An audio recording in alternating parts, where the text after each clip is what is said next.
Dog wants to know.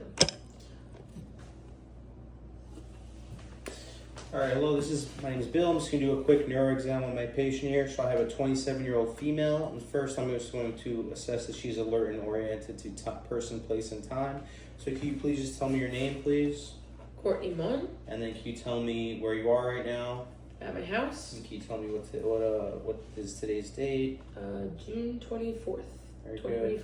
Very good. And so next, I'm just going to assess just a quick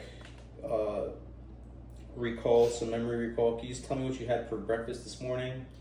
I had some eggs, I had some coffee, I had some muffins. Very good. And then a quick exam of concentration. Can you just spell world backwards for me, please? World? Yes. D-L-R-O-W. Very good. And so next, I'm just going to do a quick exam of her smell. So just going to examine the olfactory nerve. So I'm just going to have her close her eyes, and I'm going to place something beneath her nose, and she's going to let me know what she smells. All right, so very good. Right now, can you let me know what you smell? Cinnamon. Very good. So that was cinnamon.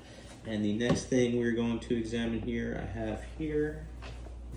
Can you let me know what you smell? Nothing. Coffee. Very good. So the next thing I'm going to do is we're going to do a quick visual acuity exam. So I have this Snellen chart here. So she's going to hold this 6 feet away from her. First off, do you wear contacts? Yes, I do. Very good. She's going to hold this at arm's length. And I'm going to have you close the eyes. Yeah, cover your left eye with your left hand. Can you read the bottom line here from left to right? L-T-F-P-H. Very good. Now switching hands. Can you read it from right to left? H-P-F-T-L. Very good. And now with both eyes, can you read from left to right? L-T-F-B-H. Very good. So now I'm just going to do a quick fundoscopic exam. So she's going to look right at my ear. I'm just going to take a look inside of her pupil. Very good. So right now we're just looking for any papilledema, any retinal hemorrhaging. Here, look at this side here. So that's the next eye. Good. And again, looking for any AV nicking, retinal hemorrhaging, and papilledema. We're not seeing anything there. So next, I'm just going to assess some eye movements. So first, you're just going to follow my finger with your eyes, making sure their extraocular movements are intact. Very good. No ptosis, no lid lag. Very good. And so now I'm just going to assess her pupil reactivity. I'll make sure her pupils are equal, round, reactive to light. So I'm going to look in there. Good. Look straight ahead.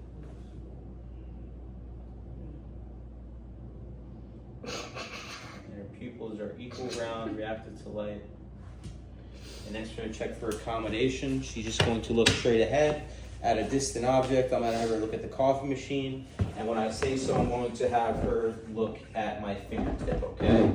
So look at the coffee machine, and my fingertip. Very good. So her pupils are equal, round, reactive to light, and accommodating. And next we're going to check for trigeminal nerve. So can you tell me, do you feel this equally on both sides?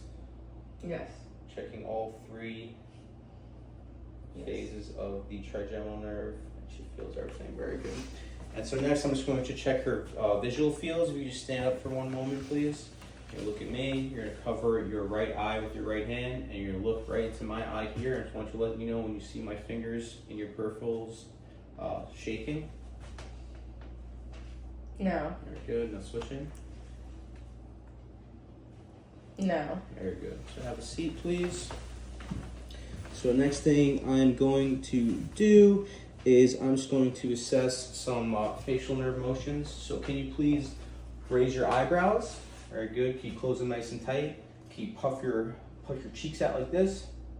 And can you smile? Very good. And can you stick your tongue out and move your tongue to the left and to the right? Very good. Next, can you shrug your shoulders up? Very good. Can you move your head to the left against resistance? Good. And to the right against resistance? Good. So we're just testing for the sternocleidomastoid muscles and as well as her shoulder strength. So next we're going to also, hold on, I have to grab this here. And can you just say the quick brown fox jumped over the lazy dog? The quick black fox jumped over the lazy dog. Good, so we're just assessing for speech. I'll also just look at her. Can you open your mouth very wide?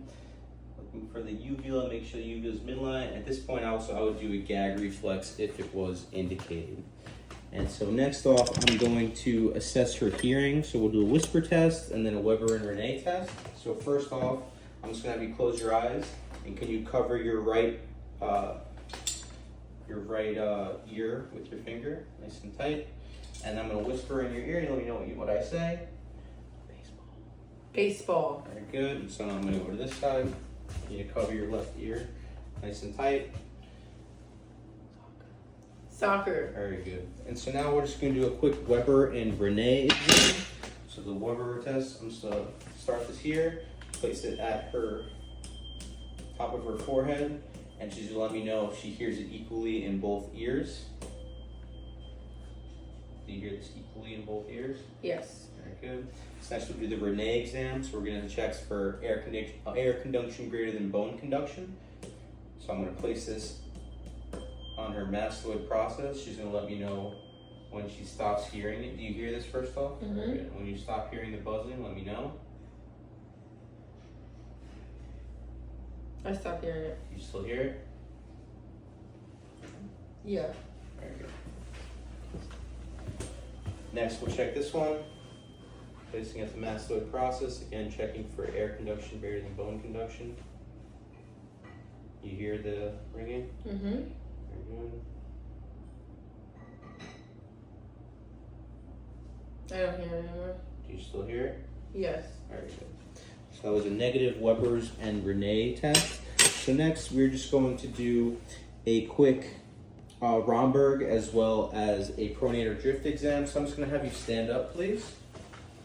Very good.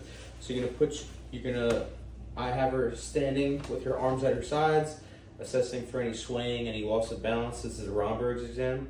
I'm going to have her close her eyes. Again, looking for any swaying, any loss of balance, and I don't see any of that here. Next, we're just going to do the pronator drift. So you're going to open your eyes. You can have a seat as well, please. So you're going to place your arms out in front of you, and you're going to close your eyes again. And again, I'm looking for any pronator drift here, looking to see if any arm falls below another, and I don't see that, so that would be a negative pronator drift.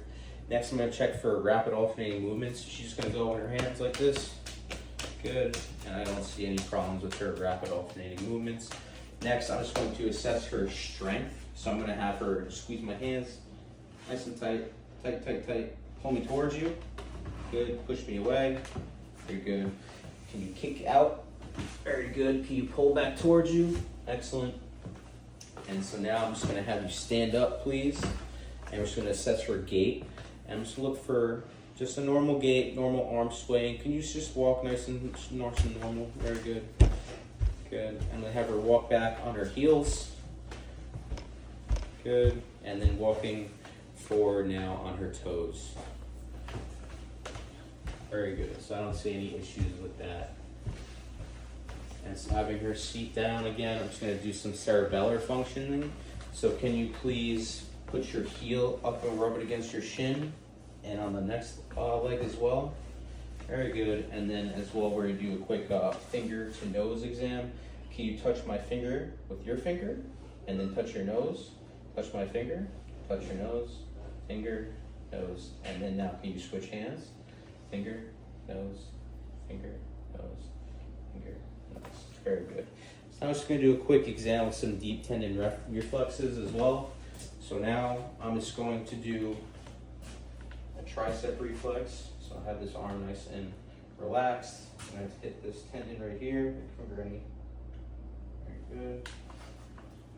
Checking bilaterally. I don't like this. Next, I'm going to text your biceps reflex. Don't do that.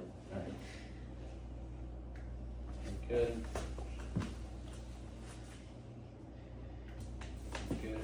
That's the brachioradialis.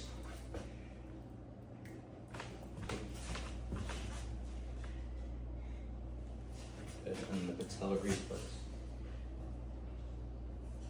And this one here. It's my bed. Very good. Oh. Excellent. And so now I'm just going to do a quick exam of sharp versus dull and then vibration. And then we'll do proprioception as well and stereogenesis. So I have here a sharp Q-tip.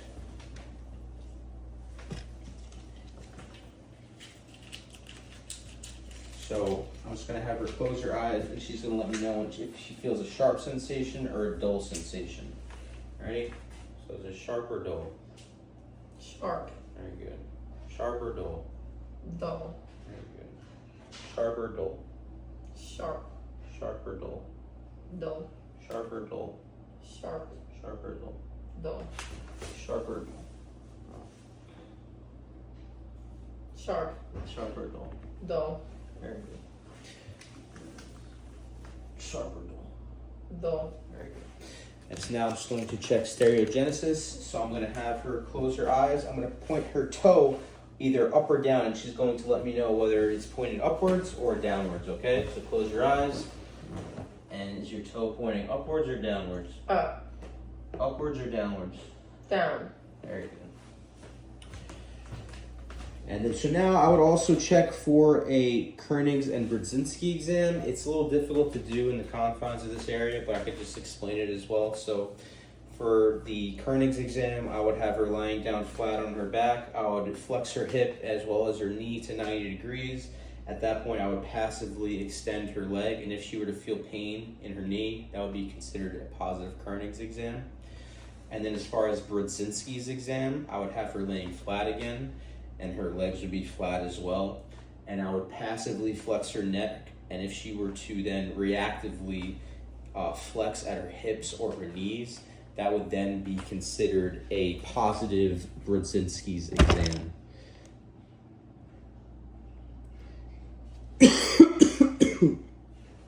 And so that concludes our neuro exam. Thank you very much for bearing with me. Thank you to my patient.